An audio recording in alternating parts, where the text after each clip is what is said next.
Welcome to our club. Thank you. Michael Wagner.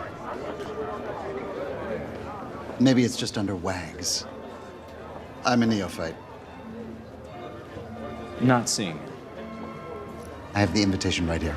Poor Wags. He couldn't figure out that new Snapchat filter, so he had to go and transform in real life. No, I'm kidding, but a lot of you have been asking about what Wags was doing. Why was he dressed up as a pretty lady? Why do you feel so aroused when you see him dressed like that? And what is that fraternity he's going for? Well, in this video, I'm gonna answer 3 out of those 4 questions. So the fraternity Wags was trying to get into is called Kappa Beta Phi. It's a secret, super secret society best known for its Wall Street chapter that's made up of all high-ranking financial executives. This is their emblem. It's got a beer stein, a champagne tumbler, 5 stars, and a hand. And then of course the letters Kappa Beta Phi. The 5 stars are actually for Hennessy. They made this way before rappers made Henny popular. And then the hand obviously is to hold all the many drinks. So the legend goes that Kappa Beta Phi is the second oldest fraternity, following Phi Beta Kappa, which was like the academic bougie fraternity, which was the first one ever. And you see what they did? They just reversed the letters. So clever. And that was back in 1776. So they founded it as an alternative to Phi Beta Kappa, because Phi Beta Kappa was all bougie, where Kappa Beta Phi was all about, you know, going to the bar with your boys, drinking some Henny, making some jokes. And there's a lot of bigwigs in this fraternity, like Michael Bloomberg, John Corzine, the old CEO of Bear Stearns, Larry Fink, CEO of BlackRock, former CEO of Merrill Lynch, Wilbur Ross, which is another name you've probably been hearing about lately. He's in the fraternity too. So basically once a year, these guys meet in secret at the St. Regis Hotel in Manhattan,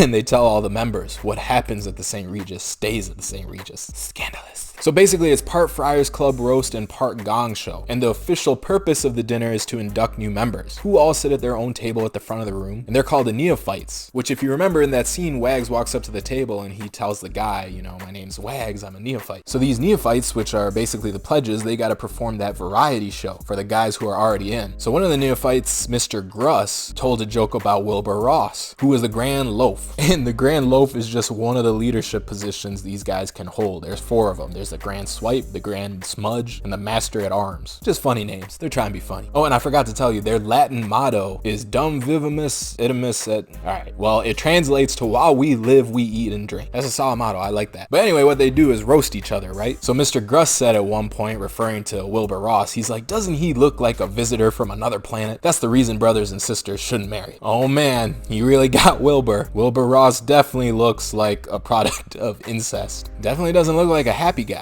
But in fact, he loves Kappa Beta Phi. He said there's a need for Wall Street to have a little bit of humor. That's why Wall Street loves Fallible. No, they don't. Now, all the people roasting the older guys, they're all dressed as women, because the incoming members, they have to have those wigs, the gold sequin skirts, and skin-tight tops, you know, just to make it funny. That's why Wags was looking so sexy. But it's not just jokes. They got to do like a variety show, right? So they got skits, they got documentaries that they filmed. So at one of the dinners, when the Occupy Wall Street movement was, you know, big, one of the new guys, James Lebenthal, a bond specialist, he filmed a documentary during the protests where he went up to one of the protesters whose face was tattooed. He told him, go home, wash that off your face, and get back to work, which I assume everyone in the room laughed. It's not that funny. Maybe you had to be there though. In another skit, William Monroe, a senior managing director at the Blackstone Group, put on raggedy clothes to play the part of an Occupy protester. Emil Henry Jr., a managing partner at Tiger Infrastructure Partners and fellow New Kappa, joined him dressed as a wealthy baron. Bill, look at you. You're pathetic. You liberal. You need a bath, Mr. Henry said, voice full of mock indignation. You callow, insensitive Republican, Mr. Monroe said. Don't you know we need to create jobs? Again, if you were there, I'm sure that would have been so funny. I bet everybody was just dying. It's a certain type of humor. Like, if you're not rich, if you're watching this and you're poor right now, you're not gonna get it. I get it.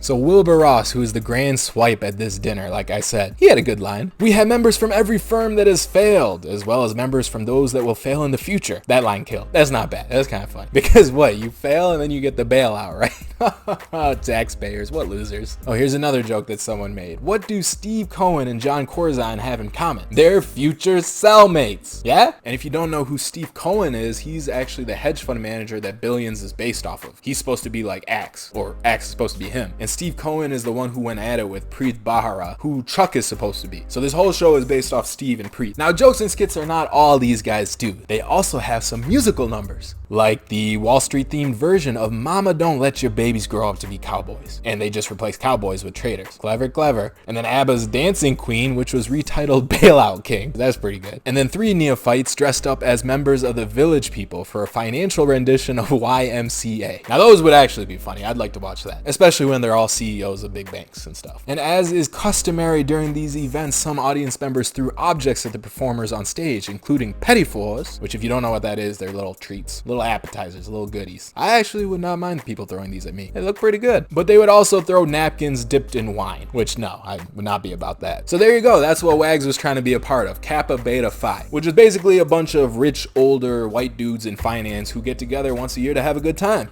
and make fun of poor people. Not really, but you can see why it's a secretive group, because people who aren't in the club would really hate this. But fortunately, I heard I might be getting my invitation this year, because I was told from a source that yeah, you can be a CEO of a big bank or like a really famous hedge fund manager, but you can also make the cut as a finance YouTuber with over 19,000 subscribers. So I'll let you guys know how it goes. I've been thinking about my outfit for a while now, and I think the best way to go is show up naked. AK is really gonna take this fraternity to the next level. Stay tuned. I'll try to live stream it if it ever happens, which this year I have a good feeling, especially after this video. But if you like this video, make sure you watch all our billions breakdowns. I'll put the playlist right here. We do a bunch of them, and there's more coming. So if you want to see those, make sure you subscribe to this channel and smash that bell so you get an email notification when they're released. We're posting videos almost every day on everything markets, business, finance, all that stuff. So subscribe, and I will see you in the next video. Stay fallible out there. Bye.